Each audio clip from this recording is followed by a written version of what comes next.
to be here today talking amongst these giants of the movement, these absolute legends. But something I think we all need to remember is that all these events we're hearing about, all these stories, they're not legends, they're not myths. These are very real things that happened because real people like you and like me went out and made them happen. So when we leave here today, I think it's really important that every single one of us thinks about what actions we're going to take to help write the next chapters of this incredible movement. Yeah. It's always really emotional for me to be here because until last year, I was actually one of the few activists that had seen inside this place. In fact, 22 years ago, I was the last person to climb these fences before Ben from Animal Rising backflipped his way in last year. Yay! And set off the incredible chain of events which led to the liberation of 23 Beagle puppies. Yeah. 23 so far. Ben is an incredible, passionate, dedicated activist, an absolute inspiration, and to me he really exemplifies what the SHAC campaign was about and also what our movement should be about. And he's currently on remand in prison for protesting the horse racing industry, so please support Ben and all other radical prisoners. They're in prison for the animals and for trying to make the world better, so let's be here for them. Animal liberation activists don't go to prison because we've done something wrong. We go to prison because we've done something right. And I don't just mean ethically and morally, but tactically and strategically. Because if we're not bothering the status quo and the state, they simply don't bother with us. If we don't have prisoners, it's because we've stopped fighting. I can promise you from personal experience that no matter how despicable and disgusting they might be, there is no human prison in this country that could compare to the horrors that these dogs are going to face when they leave this place.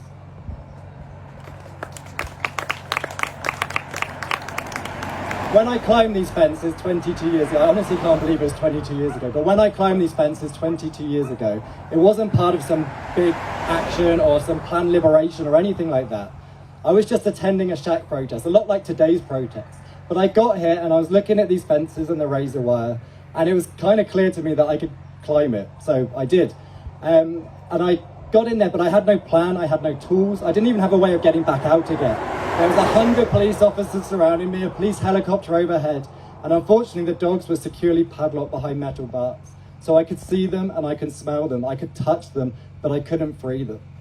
And their blood, their feces, their urine poured at my feet, and the dogs cowered at the back of their runs, as Lynn described. They were terrified to see a human being. One of the dogs had been so desperate to escape that they had lost all of their teeth trying to chew through the bars to get to freedom. Just one dog, a young dog, was brave enough to come over to me to investigate, to see what I was about and why I was there. And for an hour, I showered that dog with love and affection. I know it's the only love, the only human love that dog would have received in their life. And for an hour, I cried, filled with grief and pain and rage.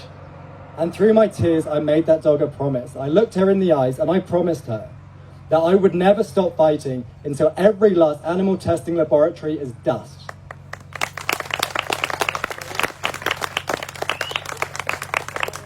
I tried my best to keep that promise. For 10 years, I threw myself into SHAC and the campaigns against HLS. HLS, or Huntingdon Life Sciences, were Europe's largest animal testing laboratory. As the name suggests, they were based just down the road here, and they killed 500 animals every single day of the week. I'm sure most of you will have seen the footage of workers there punching dogs in the face and cutting open live primates without anesthesia. It was footage that radicalized my generation. But honestly, nothing has changed. The fences may be higher, there may be more razor wire, more alarms, more cameras, more security guards, and they tell us everything's fine now. It's all better now that we can't see inside, or now they think we can't see inside. But we know it's a lie, and every single time we get a glimpse inside one of these places, we expose that lie a little bit more. I truly believe that another investigation like the one at HLS would end this industry in this country. SHAC, or Stop Huntingdon Animal Cruelty, as Lynn alluded to, was the campaign set up to close down Huntingdon Life Sciences, and ultimately, if we were successful, to try and end vivisection. And we were active from 1999 to 2014 on every inhabited continent on Earth. We were a huge campaign, but really what made SHAC so effective was that we understood business and we made things personal. When I say we understood business, I mean we really understood business. And we researched every single company that Huntingdon needed to stay open, but that didn't need them. And then one by one, or sometimes dozens at a time, we drove a wedge between those companies and HLS, forcing them to build their own laundrette, their own crematorium, their own catering company, their own courier company, their own gas supply lines. The government even stepped in to provide them with banking and insurance in a move that was never repeated before or since for any other company. HLS didn't even have to file their tax returns. And so we made it personal. We realized we weren't just screaming at some faceless corporation or some corporate logo. We took our protests to the people that made the decisions, the CEOs, the executives, the directors, the people that were signing these contracts and literally condemning the animals to die. We would show up on their doorsteps, at their dinner parties, their theatre nights, at their golf clubs, even in their swimming pools. Anywhere we needed to be to remind them that if the animals couldn't clock off at 5 p.m, neither could they.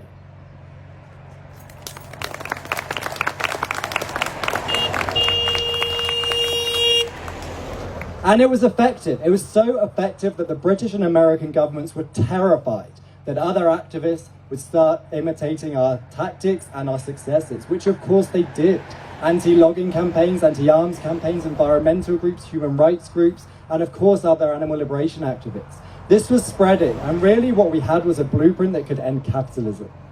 So, perhaps unsurprisingly, on May the 1st, 2007, 700 police officers with multi-million-pound budgets, with planted evidence and an army of agent provocateurs and police spies with help from the FBI, violently dragged my friends and I from our beds, and through a series of show trials imprisoned us for a conspiracy that never existed.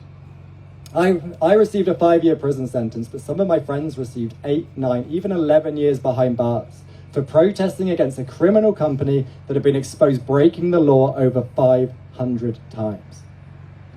There were other sacrifices too throughout the campaign. For example, this year marks 20 years since American activist Daniel Andreas San Diego went on the run in America from the FBI, accused of actions against HLS. He hasn't been seen since, or at least not by the FBI. And another activist has a life license, meaning if he's ever caught talking to another vegan, let alone attending a protest, he could face the rest of his life behind bars. Lynn, who spoke before me, risked losing her home to HLS if she didn't agree to stop her protest against them.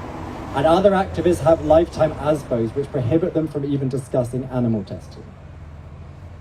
I can't speak for those people, obviously, I can only speak for myself. But for me and the actions I took, the sacrifices I made, all of them were worth it. HLS never recovered from the SHAC campaign. They were forced into a merger with one of their rivals before being sold off completely. So if SHAC's aim was to close down HLS, technically on paper we won.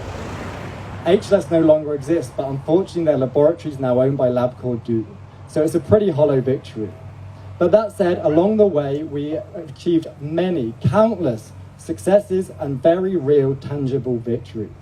We closed and helped close a litany of animal research breeders and laboratories. We had a significant impact on the international trade of animals bred and captured for research. And we made animal liberation and anti-vivisection talking point for the entire country and beyond. During the SHAC campaign, public support for animal testing plummeted. A common misconception about the SHAC campaign, I think, is that it was this huge mass movement. And sure, as I said, we were active across the whole world and we could draw 1, maybe 2,000 people to a protest. But really, those of us getting stuck in day after day, we were never that many. But what we did was we inspired each other. So my local group in Bournemouth, for example, we might read about an office occupation in London and we'd be so happy, so excited, and we'd say that's amazing and we're going to see that action and we're going to get on a 7-story roof. And then the next day we'd wake up and find out that the Liverpool lot had been inspired by our action to go and chain themselves to a minibus somewhere. And there's this incredible diversity of action with every individual and every local group doing whatever they felt would be most effective. And that kind of autonomy to act, that presence of mind to determine our own actions is incredibly powerful. We never asked permission. We never waited for someone to come and tell us what to do. If we wanted to go fly posting, we did it, or protest outside someone's house or in their office or hang a banner or disrupt the opening night of the Nutcracker because the theatre patron happened to provide insurance to HLS. We just went out and we did it. Nor did we feel like we had to wait for some large protest to take action, or that someone else, some hero was going to come in and save the day for us. If just 1 or 2 people showed up on a demonstration, then we would run into an office with air horns blazing and show just how powerful 2 people can be. In fact, some of the most effective protests I've attended were just me and 1 other person. And just imagine if every single one of you went out tomorrow, and every activist you know went out tomorrow, and in groups of 1 or 2 carried out your own autonomous actions against animal testing. That would be hundreds, maybe thousands of protests all happening simultaneously. It would shake the world. And that's exactly what SHAC did.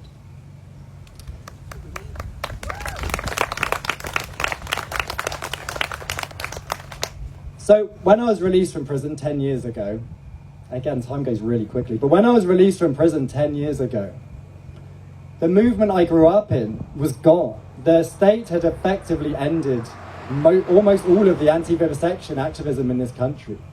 All I wanted was to keep my promise to that beagle puppy, but I truly felt that my opportunity had been stolen from me, perhaps forever.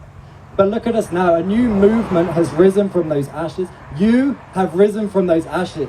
And this time round, I know that I'm going to keep my promise to those beagle puppies. Because this time round, we ain't stopping till we've won.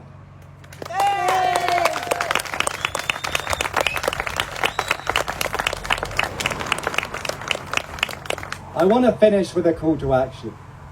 As I said at the beginning, I think it's important for all of us to leave here today and think about what we've heard, draw whatever lessons and inspiration we can for it, and decide what actions each of us is going to take to drive us closer to our ultimate goal, our shared goal of total liberation. I'm not going to tell you what those actions should be. That's entirely up to every one of you.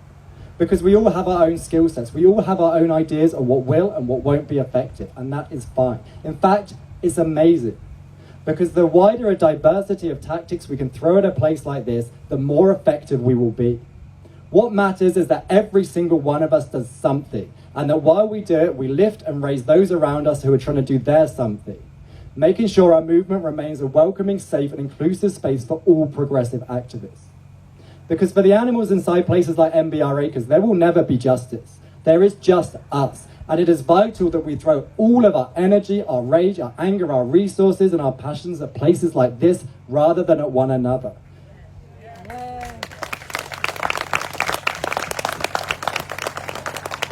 As soon as we recognize that every single one of us is playing a vital role in a much larger battle, victory starts to become inevitable.